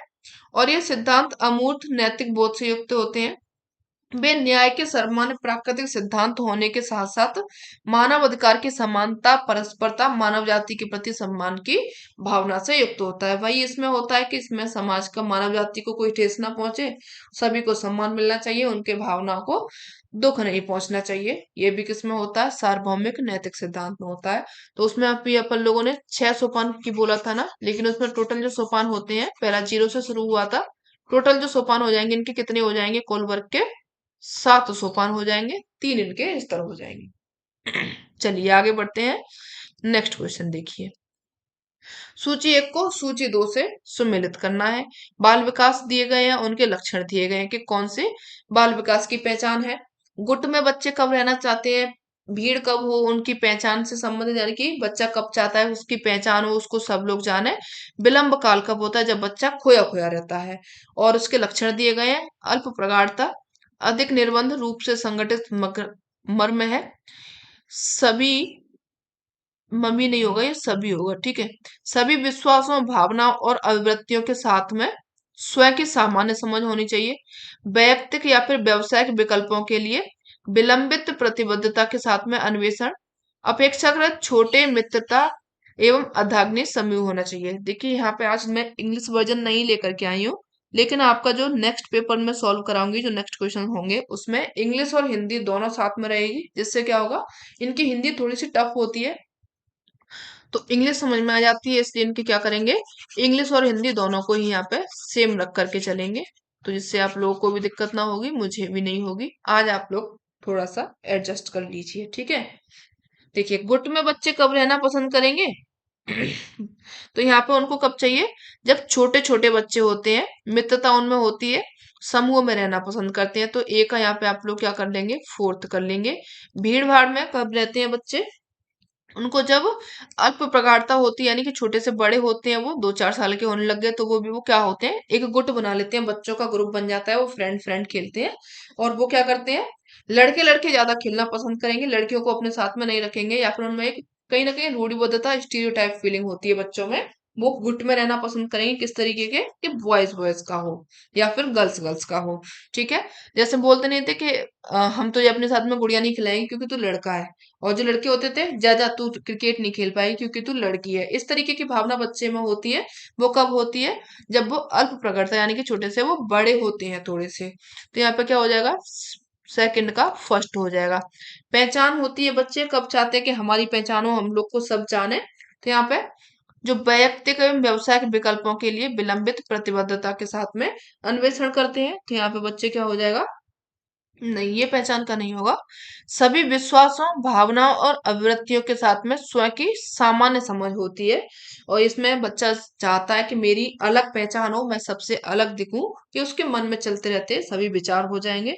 तो यहाँ पे कौन सा सही हो जाएगा, इसका सेकंड हो जाएगा, और इसका विलंब काल हो जाएगा, इसका फोर्थ हो जाएगा, फोर्थ नहीं थर्ड हो जाएगा। ठीक है, इसका जो ऑप्शन करेक्ट होगा, चार एक दो तीन, चार एक दो तीन, डी ऑप्शन यहाँ पे करेक्ट हो जाएगा, बाकी के सभी गलत हो जाएंगे। ठीक है, चलिए आगे बढ़िए। निम्नलिखित में से कौन सा संज्ञानात्मक क्षेत्र में छह स्तरीय पदानुक्रम के रूप में अधिगम को प्रदर्शित करता है, यानी कि किसने छह स्तर दिए थे, बताइए आप लोग। ब्लूम ने दिए थे, अभी अपन लोगों ने ब्लूम के बारे में पढ़ रखा है। ब्लूम के कितने रहे थे, छह स्तर उनके रहे थे। कौन कौन से रहे थे वो आप लोग हमें अब कमेंट करिए, क्योंकि मैंने आप लोगों को सभी स्तर सुन के बता दिए हैं। तो आप लोग क्या करेंगे, कमेंट करेंगे। ब्लूम का वर्गीकरण हो गया जिसमें छह थे, और सबसे जो रिवाइज्ड वाला था उसमें हाईएस्ट कौन था, यानी कि सर्वोत्तम कौन था, और जो आपका पहला वाला था ब्लूम का, उसमें सर्वोत्तम किसको रखा था, ये भी आप लोग हमें किसमें बताएंगे, करंट सॉरी कमेंट में बताएंगे। ठीक है, चलिए। गैगने है, गैगने के द्वारा कितने दिए गए थे, आठ प्रकार दिए गए थे। कौन कौन से थे, संकेत अधिगम दिया गया था, उद्दीपन अनुक्रिया अधिगम दिया गया था, श्रृंखला अधिगम है, शाब्दिक साचार्य अधिगम है, विभेदी अधिगम है, प्रत्यय अधिगम है, अधिनियम सिद्धांत अधिगम हो जाएगा, समस्या समाधान अधिगम है। ये इनके आठ दिए गए थे। और जो आपके दो थ्योरीज है इंपोर्टेंट है, ब्लूम की ब्लूम की और गैगने की। ठीक है, इन्हीं से क्वेश्चंस पूछे जाते हैं डिटेल में, बाकी के और थ्योरी आपकी इंपोर्टेंट नहीं है। चलिए आगे बढ़ते हैं, नेक्स्ट क्वेश्चन देखिए। पाठ्यचर्या मूल्यांकन के निम्नलिखित में से किस मॉडल के अनुसार पाठ्यचर्या के तीन प्राथमिक स्रोत माने गए हैं, अर्थात विद्यार्थी, समाज और विषय वस्तु। तीन ये क्या है, सोर्स माने गए हैं, विद्यार्थी है, समाज है और विषय वस्तु है, जो कि शिक्षा के दर्शन और अधिगम के मनोविज्ञान को प्रतिबिंबित करते हैं। कौन से मॉडल में माने गए हैं इसको, सीआईपीपी मॉडल है, स्टेक का मॉडल हो जाएगा, टेलर का मॉडल है, या फिर स्क्रीवन का मॉडल है। तो यहाँ पे आप लोग आंसर दीजिए कौन सा हो जाएगा। यहाँ पे माना गया कि इसको टाइलर का मॉडल है। ठीक है, सी ऑप्शन करेक्ट हो जाएगा। चलिए, सीआईपीपी मॉडल क्या है, और ये टाइलर का मॉडल है यहाँ पे। चलिए, ये दिया गया था सीआईपीपी मॉडल में क्या था, ये 1983 में आया था। स्टेपल बीम के द्वारा इसको पाठ्यक्रम मूल्यांकन के लिए मूल्यांकन मॉडल है। किसके लिए, ये मूल्यांकन के लिए इंपोर्टेंट है। चार तत्व इसमें शामिल है, सी फॉर प्रसंग हो जाएगा, यानी कि कंटेस्ट हो जाएगा। यहाँ पे लिख देती हूँ आपको, कॉन्टेक्स्ट हो जाएगा, वैसे नीचे आप लोगों को दिख रहा होगा। आई फॉर निविष्ट, यानी कि इनपुट हो जाएगा। ठीक है, प्रक्रिया यानी कि प्रोसेस हो जाएगा। उत्पाद यानी कि प्रोडक्ट हो जाएगा। ये इसकी फुल फॉर्म है, क्या हो जाएगी, इसकी फुल फॉर्म हो जाएगी। सीआईपीपी मॉडल की फुल फॉर्म क्या है, तो आप लोग याद रखेंगे। और स्कूल में शिक्षा की गुणवत्ता के मूल्यांकन के लिए इस मॉडल का प्रभावी ढंग से उपयोग किया जाता है, यानी कि ये किस में किया जा रहा है, स्कूल में शिक्षा की गुणवत्ता के लिए, यानी कि स्कूल में जो शिक्षा आप लोगों को प्रदान कराई जा रही है वो गुणवत्ता पूर्वक है या फिर नहीं है, इसके मूल्यांकन के लिए ये मॉडल आया था 1983 में। संदर्भ में स्कूल के लक्ष्य, उद्देश्य, इतिहास और पृष्ठभूमि शामिल है, यानी कि इसका जो आधार रखा गया था, जो स्कूल खुला है उसके लक्ष्य क्या है, उसके उद्देश्य क्या है, और उसका जो इतिहास रहा है, हिस्ट्री कैसा रहा है, यानी कि बच्चे उसमें से पास हो रहे हैं या फिर नहीं हो रहे हैं, किस तरीके के बच्चे को वहां से शिक्षा मिली है, उनको कुछ आता है या फिर नहीं आता, या फिर वो सिंपल नकल से पास हो गए हैं। तो ये किसमें देखा जाता है, जो सीआईपीपी मॉडल है ये मूल्यांकन करता है। और उसकी पृष्ठभूमि क्या है, इनपुट से स्कूल के प्रभावी कामकाज के लिए जो इनपुट होता है यानी कि जो आपका इनपुट है या निर्विष्ट है, ये क्या करता है, स्कूल के जो प्रभावी कामकाज है इनके लिए आवश्यक सामग्री, समय, भौतिक, मानव संसाधनों का संदर्भ देते हैं। यानी कि उनको जो भी सामग्री चाहिए होती है वो इनको प्रोवाइड कराएंगे, चाहे वो फिजिकल देना पड़े या फिर मानव संसाधनों के द्वारा देना पड़े, वो इनको क्या करते हैं, सामग्री प्रदान कराते हैं। प्रक्रिया में, प्रक्रिया क्या होता है, सभी शिक्षण और सीखने की प्रक्रिया इसमें शामिल होती है। किस तरीके से शिक्षण कराया जा रहा है, किस तरीके से बच्चे सीख रहे हैं, ये सभी किस में शामिल होते हैं, प्रक्रिया में शामिल होते हैं। इसका मूल्यांकन किया जाता है। और जो आपका प्रोडक्ट होता है, इसमें क्या होता है, सीखने की गुणवत्ता और उसकी उपयोगिता और समाज को लाभ पहुंचाने वाली संभावनाओं पर केंद्रित है। यानी कि जो उत्पाद है, प्रोडक्ट है, यानी कि जो आपको बच्चों को प्रोवाइड करा रहे हैं, किस तरीके की किताबों का आप लोग उनको पढ़ा रहे हैं, किस तरीके की उनको शिक्षा है, जो बोर्ड वगैरह है, ये सभी कैसे दे रहे हैं आप लोग, सीखने की गुणवत्ता पूर्वक शिक्षा है या नहीं है, और इसकी उपयोगिता कहाँ तक है, अगर वो बच्चा पढ़ रहा है तो वो उसके आगे लाइफ में काम आने वाला है या फिर नहीं आने वाला है, ये भी देखा जाएगा। समाज को उससे लाभ पहुंच रहा है या फिर हानि पहुंच रही है, इनको भी देखा जाएगा। ये किस में देखा जाता है, उत्पाद में देखा जाता है। जो सीआईपीपी मॉडल है इसमें प्रक्रिया संबंधों को इंटरेक्टिव मोड पर आधारित होती है, क्योंकि इसमें चरण में क्योंकि इस चरण में जो शिक्षण सीखने की प्रक्रिया शामिल होती है, किसकी, शिक्षण को सीखने की प्रक्रिया शामिल होती है। शिक्षार्थी और जो सुविधाकर्ता होता है इनके बीच में बातचीत पर जोर दिया जाता है। किस किस के बीच में, जो आपके टीचर होते हैं और जो शिक्षार्थी होते हैं उसके बीच में, ठीक है। तो आप लोग इसको भी देख लीजिएगा। कंटेक्स्ट है, इनपुट है, प्रोसेस है, प्रोडक्ट है, स्किल होना चाहिए, वैल्यूज होनी चाहिए, एटीट्यूड्स होने चाहिए, रिजल्ट कैसा है ये भी बच्चे पर निर्भर करेगा। जो आप वहाँ का मूल्यांकन यानी कि किस तरीके से वहां पर पढ़ाया गया है, ये सभी यहाँ पे निर्भर करते हैं, ठीक है। चलिए आगे टायलर का मॉडल और देख लेते हैं, यहाँ से पूछा जाता है। क्या है, टायलर के मॉडल का नाम याद रखेंगे, प्रतिमान मॉडल इसको बोला जाता है। पूरा नाम इनका राल्फ टायलर है। इनने क्या किया था, देखिए चार आधारभूत इन्होंने अवयव रखे थे, और जो पाठ्यचर्या है उनको चार भागों में विभक्त किया गया था। कौन कौन से भाग रहे थे इनके, विद्यालय के प्रयोजन कैसा है, परियोजन से संबंधित शैक्षणिक अनुभव कैसा है, यानी कि जो बच्चे को वहां पे शिक्षा प्रदान करा रहा है उसका अनुभव कैसा है, इन अनुभवों को संगठित करना, और ये जो प्रयोजन है यानी कि प्रयोजन है इनकी प्राप्ति हेतु मूल्यांकन करना। ये किसने रखे थे, टायलर के द्वारा रखे थे। जो टायलर है इनके मॉडल के अवयव स्पष्ट है कि जो उद्देश्यों का निर्धारण है मुख्य रूप से तीन स्रोत इन्होंने रखे थे। कौन कौन से हो जाएगा, समाज हो जाएगा, विद्यार्थी छात्र या फिर अध्येता हो जाएगा, और तीसरा इन्होंने विषय वस्तु को रखा था। तो तीनों स्रोतों को आप लोग याद रखेंगे। अगर आगे भविष्य में इसको क्वेश्चन बना तो इस तरीके से बनेगा कि इनके स्रोत कौन कौन से हैं, या फिर इन्होंने कितने अवयवों में इन्होंने विभक्त किया था, तो वो इनके चार हो जाएंगे, तीन इनके स्रोत हो जाएंगे, ठीक है। चलिए आगे बढ़िए। नेक्स्ट क्वेश्चन देखिए यहाँ पर, निम्नलिखित में से कौन कौन से 21वीं सदी के उच्चतर शिक्षा अध्यापक द्वारा सुनिश्चित किए जाने चाहिए। 21वीं सदी के अनुसार पूछ रहा है भैया, बता दीजिए कौन कौन से पूछे जाने चाहिए। तो यहाँ पे विद्यार्थी को विचार कौशल के उच्चतर क्रम के लिए तैयार करना है, उच्चतर क्रम के लिए तैयार करना है, बिल्कुल सही हो जाएगा। विद्यार्थी का नियोजन करना है, नियोजन यानी कि फिर से बनाना है उनको एक ही मतलब एक ही रूप में अपन लोग जिस तरीके से हम चाहें उस तरीके से ढाला जाएगा, ऐसा नहीं होता है, तो इसको आप लोग क्रॉस कर देंगे। डिजिटल संसाधनों का प्रयोग करना है, बिल्कुल 21वीं सदी है, यहाँ पे डिजिटल नहीं होगा तो क्या होगा।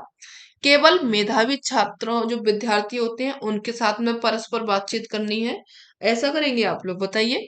केवल मेधावी छात्र, देखिए आप लोगों का जो इस तरीके के क्वेश्चन होते हैं केवल वाले, इनको आप लोग किस में रख के चलिए, निगेटिव में, ठीक है। निगेटिव में रख करके चलिए, ये क्वेश्चन आपका ये जो ऑप्शन होता है कभी सही नहीं होता है। अंतः विषयगत उपागम होना चाहिए, बिल्कुल होना चाहिए, अंतर होना चाहिए विषयों में। ऐसा नहीं होना चाहिए कि हिस्ट्री में वही वही, ज्योग्राफी में वही, पॉलिटी में वही, अर्थशास्त्र में हो जाएगा, तो फिर उसमें अंतर कैसे मिलेगा। इसलिए जो उपागम होना चाहिए वो कैसा होना चाहिए, अंतर विषयगत होना चाहिए। ऑप्शन जो आप लोगों के करेक्ट हो जाएंगे, ए हो जाएगा, सी हो जाएगा, ई हो जाएगा, यानी कि ए ऑप्शन करेक्ट हो जाएगा, बाकी के दोनों बी और डी गलत हो जाएंगे। आगे बढ़िए, नेक्स्ट क्वेश्चन देखिए। नीचे दो कथन दिए गए हैं, अधिगम प्रबंधन प्रणाली यानी कि एलएमएम का प्रयोग शिक्षकों और विद्यार्थियों के लिए वर्चुअल वातावरण प्रदान करने के लिए किया जाता है। दूसरा इसमें बता रहा है कि जो एलएलएम का प्रयोग है मिश्रित अधिगम तथा ऑनलाइन अधिगम के लिए किया जाता है। उपयुक्त में से कौन सा सही है? एक और दो दोनों सही है या फिर कोई नहीं सही है, कौन सा हो जाएगा? तो यहाँ पे जो एलएम का जो प्रयोग है वर्चुअल वातावरण प्रदान करता है, ये सही हो जाएगा। और इसका जो प्रयोग है मिश्रित अधिगम, यानी कि देखिए यहाँ पे आप लोगों को ऑडियो भी मिलेगा, साथ में वीडियो भी मिलेगा, तो ये कैसा हो जाएगा? मिश्रित हो जाएगा। इसीलिए क्या हो जाएंगे? ये दोनों सत्य हो जाएंगे, बाकी के सभी गलत हो जाएंगे। ठीक है, चलिए आज का लास्ट क्वेश्चन देखेंगे। लास्ट क्वेश्चन है यहाँ पर, जो विद्यार्थी हैं इनको ग्रेड अंक क्रेडिट देने के लिए निम्नलिखित में से किस प्रकार का मूल्यांकन किया जाना चाहिए? निर्माणात्मक, समकालात्मक, नैदानिक या फिर संकलनात्मक हो जाएगा। तो यहाँ पे जो बच्चे हैं उनको ग्रेड देने के लिए कैसा होना चाहिए? जो मूल्यांकन करना चाहिए वो संकलनात्मक होना चाहिए। नैदानिक तब होता है जब बच्चे को कोई गलती करता है और उसके निदान के लिए जब हम उसको शिक्षण कराते हैं, उसको बताया जाता है, वो क्या होता है? नैदानिक होता है। बच्चे को जो शुरू में ज्ञान दिया जाता है वो निर्माणात्मक हो जाएगा। और बीच बीच में जो उसी टाइम में जो ज्ञान दिया जाता है बच्चे को, एक साथ में जब लेक्चर दिया जाता है, तो वो कैसा हो जाएगा? समाकलनात्मक हो जाएगा। तो आप लोगों का जो ऑप्शन सही होगा यहाँ पे डी हो जाएगा, बाकी के सभी गलत हो जाएंगे। ठीक है, गलत हो गया तो ये हो गया आप लोगों का आज का सेशन। सेशन कैसा लगा है आप लोग जरूर बताइएगा, और अच्छा लगा हो तो फ्रेंड्स को शेयर करना, और चैनल पर अगर नए हैं तो इसको सब्सक्राइब करना। कल अपन लोग जो पेपर डिस्कस करने वाले हैं रिसर्च एप्टीट्यूड का, किसका करने वाले हैं? रिसर्च एप्टीट्यूड का करने वाले हैं। ठीक है, इसको आप लोग पढ़ करके आइएगा। जो आपके 2022 या फिर 21-23 में जो भी क्वेश्चंस पूछे गए हैं उन सभी को यहाँ पे डिस्कस कराया जाएगा। अगर होगा तो देखिए पहले आपको एक एक दिन में, यानी कि 10 दिन में 10 यूनिट फिर से शुरू होगा। वही आपका जो क्या होता है, पहली यूनिट फिर से शुरू होगी, तो यानी कि 10 दिन 10 यूनिट इस तरीके से यहाँ पे शुरू कराया जाएगा। मिलते हैं नेक्स्ट सेशन में, तब तक के लिए धन्यवाद।